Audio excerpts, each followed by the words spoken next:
destaque Muito bem. um pouco maior na oncofertilidade, né? Aproveitando o Outubro Rosa. Está tudo ok? Está projetado direitinho? Acredito que sim. Ótimo. Então, vamos lá.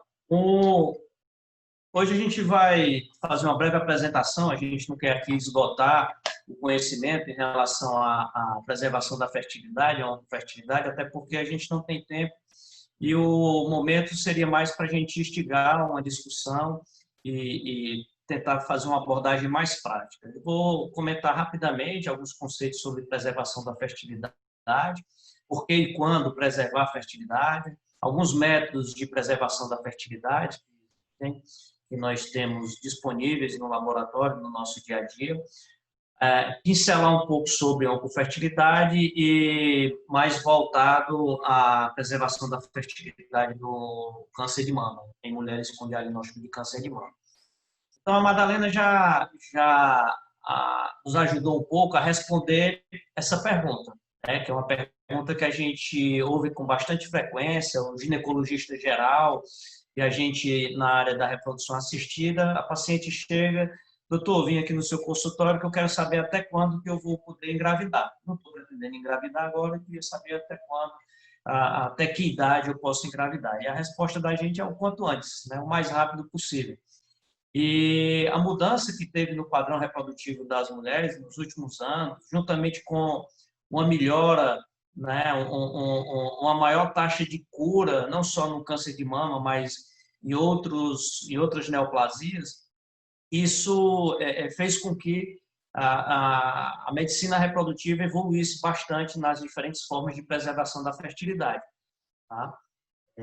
E aí a gente tem essas condições, essas situações que a gente recomenda a preservação da fertilidade. Nos casos de doenças oncológicas, em pacientes ainda na idade reprodutiva, principalmente aquelas que têm um bom prognóstico, em algumas situações de pacientes com doenças benignas que podem comprometer a fertilidade, a gente vê no dia a dia casos de endometriose graves e que muitas vezes essas pacientes vão se submeter a uma cirurgia para tratamento da endometriose e acaba perdendo uma reserva ovariana considerável no pós-operatório devido à necessidade cirúrgica do tratamento da endometriose.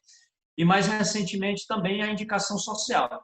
Mulheres que por questões profissionais, questões de trabalho, de formação, elas adiam a maternidade.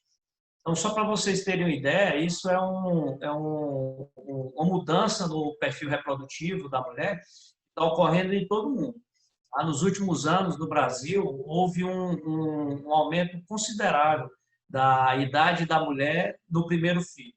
Tá? Se vocês forem observar que em 2005, 22%, né, das mulheres entre 30 e 39 anos já tinham filho. E isso, os filhos, né? O primeiro filho era em 22% de mulheres com 30 a 39 anos e aumentou consideravelmente, foi para cerca de 30%. É um aumento dessa idade do primeiro filho que se observa em vários países do mundo. Né? Por exemplo, aqui nesse ranking europeu, na Inglaterra, a idade média para o primeiro filho seria 30 anos. Isso em 2012, então já se acredita que já teve até um pouco mais elevado.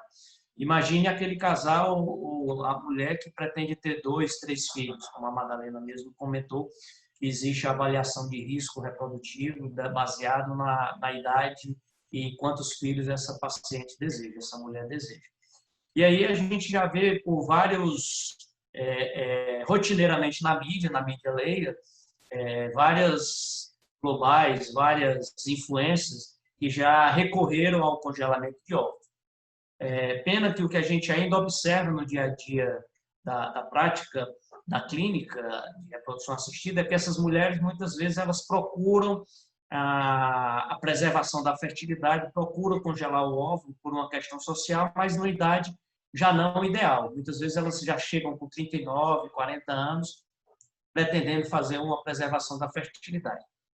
E quando a gente fala em preservação da fertilidade, né, em oncofertilidade, não é só a mulher que tem disponível essas técnicas. Né? O homem também deve ser aconselhado, juntamente com o seu oncologista, juntamente com o profissional da área da medicina reprodutiva, sobre técnicas de preservação da fertilidade. Homens com diagnóstico de câncer de testículo, homens com diagnóstico de neoplasias hematológicas, ainda na idade reprodutiva e com um bom potencial de cura, eles devem ser aconselhados, previamente a um tratamento quimioterápico ou radioterápico, a fazer a preservação da fertilidade. Muitas vezes, no homem, acaba sendo um procedimento mais simples, já no homem de vida adulta, que seria apenas através da coleta de espermatozoides, enquanto que crianças do sexo masculino acaba sendo um pouco mais difícil essa coleta, que a gente teria que recorrer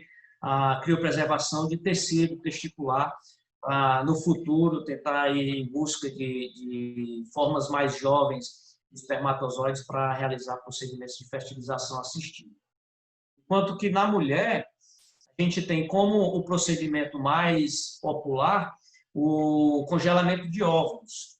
Tá? Mas para isso a gente precisa que essa mulher ela receba uma indução da ovulação, passe pelo processo de indução e que muitas vezes, dependendo da urgência do tratamento e da condição clínica, a gente não vai ter um tempo suficiente. Então, no final, eu vou mostrar um fluxograma só para a gente ter uma noção de como seria isso na prática. Mas existem alternativas à vitrificação, existem alternativas ao congelamento de óvulos. Tá? O congelamento de tecido ovariano surge como uma dessas alternativas, tá? Em situações de urgência, em que a gente não tem tempo hábil, não tem um tempo pré-tratamento oncológico para que essa paciente seja submetida a 1 ou 2 ciclos de indução ovariana para a captação desses óvulos.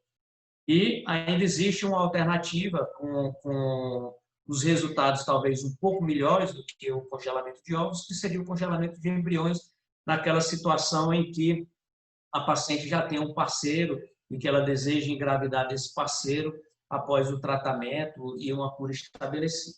Tá? Para a gente ter uma ideia em relação ao câncer de mama, né, já que a gente está no Outubro Rosa, nos Estados Unidos existe a incidência, a prevalência do câncer de mama em 122 casos para cada 100 mil mulheres a cada ano. Tá? No Brasil, a gente vai ver no próximo slide que a gente tem em torno de 66 a 70 mil casos de câncer no Brasil estimado para esse ano. E, curiosamente, cerca de 10 a 12% dos casos de câncer vão ser diagnosticados em mulheres ainda em idade fértil. Então, essas mulheres em idade fértil com diagnóstico de câncer de mama seriam as mulheres que devem ser aconselhadas previamente a um tratamento quimioterápico, radioterápico, deve ser aconselhada por uma equipe especialista em medicina reprodutiva para que ela possa ter acesso a técnicas de preservação da fertilidade, caso assim ela deseje, caso ela não tenha ainda uma prole constituída.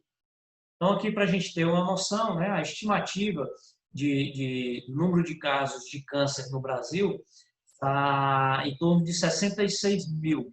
A gente colocar aquela previsão que o diagnóstico em mulheres em idade reprodutiva gira em torno de 10 a 15%, se a gente colocar números aproximados, a gente vai ter entre 6 a 7 mil casos ano de mulheres com diagnóstico de câncer de mama em idade reprodutiva.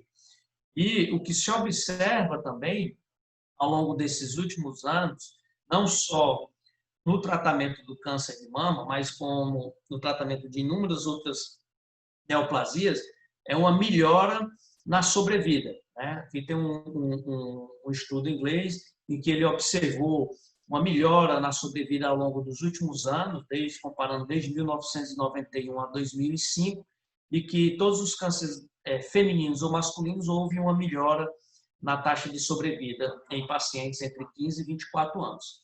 Então, aquela ideia que a gente tem de que realmente em muitas situações se confirma de que o câncer numa idade mais jovem acaba sendo um pouco mais agressivo, mas a gente também tem que observar que as taxas de cura também estão melhorando bastante. Então, a preocupação em relação ao câncer de mama é principalmente com o uso da quimioterapia, e que muitas vezes a quimioterapia entra como uma quimioterapia neoadjuvante, realizada antes mesmo do tratamento cirúrgico. E a maioria dos esquemas quimioterápicos, elas têm um alto risco de levar a uma baixa reserva ovariana. Muitas dessas pacientes, cerca de 60% dessas pacientes que são submetidas à quimioterapia para câncer de mama, elas acabam entrando em amenorreia, elas entram numa menopausa precoce por conta da quimioterapia. Ela vai ter um efeito gonadotóxico, tá? Ou por uma ação direta em cima dos folículos antrais, ou por uma ação direta na vascularização, e com isso você vai ter uma aceleração dos folículos primordiais em folículos primários, secundários, e aí esgotando rapidamente a reserva ovariana. Então, aqui mostrando uma taxa de sobrevida no câncer de mama, dependendo do estágio em que é dado esse diagnóstico, em algumas situações a gente pode chegar a 90%, 95%, 70% de sobrevida após 5 anos. Então, essas pacientes, quando tem um diagnóstico ainda na idade reprodutiva, muitas delas podem pensar em constituir uma prole após esse tratamento do câncer de mama. E a gente tem que dar essa oportunidade a essas pacientes. Então, aqui para a gente tentar resumir um pouco e depois abrir a discussão, que eu acho que o objetivo maior seria a discussão, colocar um fluxograma em relação a essas mulheres em idade reprodutiva com o diagnóstico de câncer de mama. O aconselhamento tem que partir do princípio se essa paciente deseja ou não preservar a sua fertilidade. Ela já pode estar com a sua prole constituída, ela já poderia até ter um método contraceptivo definitivo, como a laqueadura tubária, não desejar mais engravidar. Caso ela deseje preservar a sua fertilidade, né, a resposta seja sim, a gente tem que conversar com a equipe da oncologia, saber quanto tempo a gente tem, quanto tempo o retardo no tratamento não prejudicaria o prognóstico dessa paciente. Se a gente tiver pelo menos 2 semanas para submeter essa paciente a algum método de preservação da fertilidade antes do início da quimioterapia, essa paciente ela pode ser submetida à preservação de ovos, né, à vitrificação de ovos ou embriões.